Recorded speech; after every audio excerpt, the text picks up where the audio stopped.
और ये जो मुलाकात हुई है अभी मोदी यूनुस की, इससे कोई खैर की तवक्को रखनी चाहिए? So Modi and Yunus spoke for almost 40 minutes. They were joined by delegations from both sides. Afterwards, Yunus also presented a gift to Prime Minister Modi. It was a portrait from 2015. मेरा ख्याल था कि day one से आपने यही मुलाकात हाँ, तो ये होनी चाहिए, दोनों के इंटरेस्ट में है। क्योंकि अभी अभी एक फोटो आई जहां पर पहली बात तो ये बड़ा गिड़गिड़ा रहा था कि मोदी जी के साथ वाली सीट मेरी होनी चाहिए ताकि मैं वर्ल्ड लीडर के साथ बैठा हुआ दिखाई दूं। तो मोदी साहब पहले से मौजूद थे।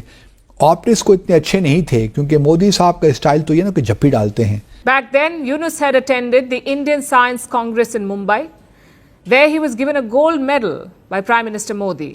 A picture of that event was presented as a gift today, so the optics were good. Modi ji ने किस तरह से इसको थप्पड़ मार मार कर, वो भी मुंह के ऊपर, वो भी प्रेस के सामने, क्या इसकी इज्जत उतारी है। वैसे तो थी भी नहीं कभी, लेकिन जो थोड़ी बहुत थी वो भी उतार दी। लेकिन हमने देखा यही है कि प्रेसिडेंट ट्रंप हो, मैक्रोन हो, केयर स्टारमर हो, कोई भी हो, वो झप्पी डाल देते हैं। तो मोदी साहब, यूनुस साहब को उन्होंने गले नहीं लगाया। आज अबू जी आपको मिले तो हैं, हाँ। मगर वो दिल से तो नहीं मिले ना। हाँ, सही ठीक है ना। हाँ, रूठे हो, तुमको कैसे मनाऊं पिया। कल मोदी जी ने उनको समझा दिया, पूरी क्लास ले ली कि आप माइनॉरिटीज का अगर आप करोगे, हमारे इंटरनल अफेयर्स में आप करोगे तो हमको मालूम है आपके साथ क्या करना है। ये वक्त आ गया है कि भारत बांग्लादेश के खिलाफ एक्शन लेकर चिटागोंग पे ही कब्जा कर ले। Touch northeast, we will break you into pieces and we will basically create the greater Tipra land. लेकिन ये जरूर है कि इस मुलाकात से एक बर्फ तो पिघलेगी, क्योंकि ये पहली दफा ये मुलाकात हुई है जब से नई हुकूमत आई है। और लोग तो यहाँ तक बता देते हैं कि हमारी एक टुकड़ी काफी है कि बांग्लादेश के अंदर जो 7 सिस्टर्स है उसके अंदर से 2 टुकड़े और काट के 7 का 9 सिस्टर्स हम कर देंगे।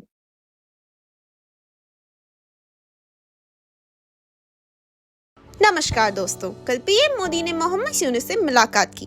हालांकि ये मुलाकात वैसी नहीं थी जैसा पीएम मोदी बाकी वर्ल्ड लीडर्स के साथ करते हैं, लेकिन फिर भी पीएम मोदी ने 40 मिनट यूनुस से बात की और अच्छे से उन्हें समझाया कि अपनी हैसियत और औकात मोहम्मद यूनुस ना भूलें। हालांकि यूनुस को अच्छी तरह पता था कि पीएम मोदी से एक मुलाकात ही उनकी किस्मत बदल सकती है, इसीलिए वो अपने साथ पीएम मोदी और अपनी एक तस्वीर जो 2015 में खिंचाए थे वो लेकर गए मोदी जी को गिफ्ट देने। अब कल की मीटिंग से साफ समझ आ रहा था कि पीएम मोदी बहुत ज्यादा नाराज थे यूनुस से, इसीलिए मोदी जी ना तो स्माइल कर रहे थे यूनुस से मिलते वक्त, ना ही उन्होंने यूनुस को गले लगाया। वहीं दूसरी तरफ यूनुस पीएम मोदी से मिलने के लिए काफी बेचैन दिख रहे थे और पीएम मोदी के साथ तस्वीर खिंचाते वक्त भी उनकी हंसी नहीं थम रही थी। इसी टॉपिक पर चलिए आगे पाकिस्तानी मीडिया का रिएक्शन देखते हैं। वीडियो को लाइक और चैनल को सब्सक्राइब कर लें। मोदी साहब पहले से ही वहाँ मौजूद थे अपनी कुर्सी के पास, और ये मेरे ख्याल में ऐसी जगह पे की है कि मेज़बानी जो है मोदी साहब करें उस मुलाकात की। तो मोदी साहब पहले से मौजूद थे। ऑप्टिक्स को इतने अच्छे नहीं थे क्योंकि मोदी साहब का स्टाइल तो ये ना कि झप्पी डालते हैं।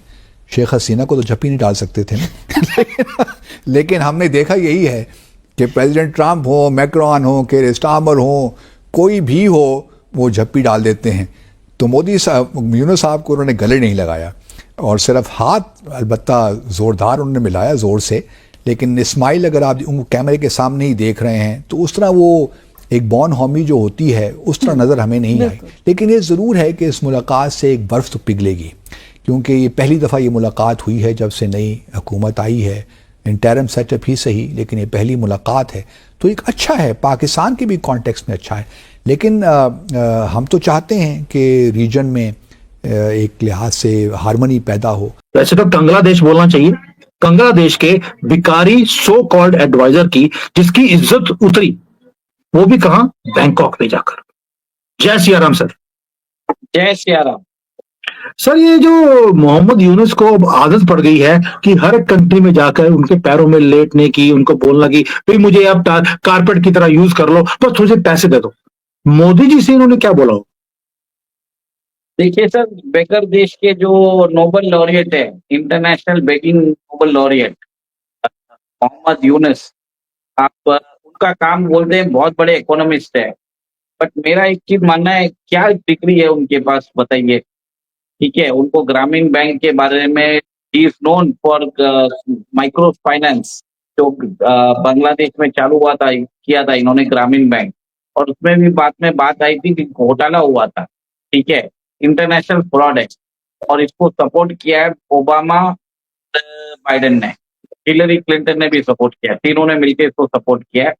और इन लोगों की चापलूसी करके इसको नोबेल लॉरिएट मिला है, और इसको भीख मांगने का नोबेल लॉरिएट मिला है। और मेरा बहुत हद तक मैंने लिंक्डइन में जब मैंने लिखा था कि बांग्लादेश को मजा चकाना है तो उनके कॉटन एक्सपोर्ट बंद कर दीजिए, इलेक्ट्रिसिटी बंद कर दीजिए, पानी बंद कर दीजिए, सब चीज इनको बोलिए चाइना से लेने के लिए, ठीक है। और बाई चांस कल भूकंप आ जाए और उसके बाद सुनामी आ जाए और साथ में साइक्लोन आ जाए तो भी सारी हेल्प चाइना से ही लेंगे। और आपको मालूम ही है ग्लोबल वार्मिंग हो ही रहा है। ग्लोबल वार्मिंग में क्या होता है, इनके ऐसे भी इनकी जो देश की जमीन है वो समुद्र खाने वाला है, तो कहीं ना कहीं इन लोगों को तो प्रॉब्लम्स आना ही है, आज नहीं तो कल मरेंगे, ठीक है। और उसमें भी वो भारत के साथ, जो भारत इनको सपोर्ट करता है, उसके बाद वो चाइना जाके ये स्टेटमेंट देता है। तो कल मोदी जी ने उनको समझा दिया, पूरी क्लास ले ली कि आप माइनॉरिटीज का अगर आप करोगे, हमारे इंटरनल अफेयर्स में आप करोगे तो हमको मालूम है आपके साथ क्या करना है। और लोग तो यहाँ तक बता देते हैं कि हमारी एक टुकड़ी काफी है कि बांग्लादेश के अंदर जो 7 सिस्टर्स है उनके अंदर से 2 टुकड़े और काट के 7 का 9 सिस्टर्स हम कर देंगे नॉर्थ ईस्ट में, यहाँ तक बात हो गई। तो मेरा ये मानना है कि मोदी जी ने इंटरनेशनल स्टेज पे कड़ा मैसेज दिया है। बहुत लोग जो बोल रहे थे कि मोदी जी बोलते नहीं है, क्या देंगे मोदी जी आज बांग्लादेश में? क्या हम अपनी आर्मी भेज सकते हैं? जो IPKF हमने जो श्रीलंका में भेजी थी तमिलियंस को बचाने के लिए, उसी हिसाब से भेजा था, तो क्या हुआ? श्रीलंका से हमारे रिश्ते खराब हो गए थे, आपने भी देखा। तो सिमिलर वे में हम करेंगे तो इंटरनेशनल कम्युनिटी हम पे सैंक्शन लगाएगा, भारत की ग्रोथ कम होगी। तो यहाँ पे जो हिंदू बोलते हैं कि मोदी जी कुछ करते नहीं है, मोदी जी को मालूम है कब करना।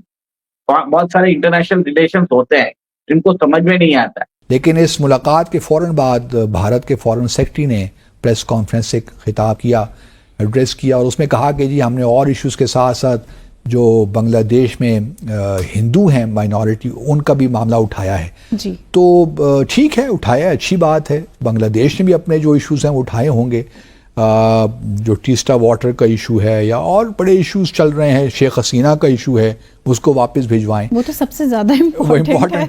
मोदी जी ने कल 2 चीजें बोली इसको कि भैया तुम्हारे यहाँ से जो कॉकरोच हमारे कंट्री में इलीगली एंटर कर रहे हैं उनके ऊपर रोक लगाओ, वरना का मुद्दे मतलब समझ नहीं आया, वो मेजी समझाएंगे।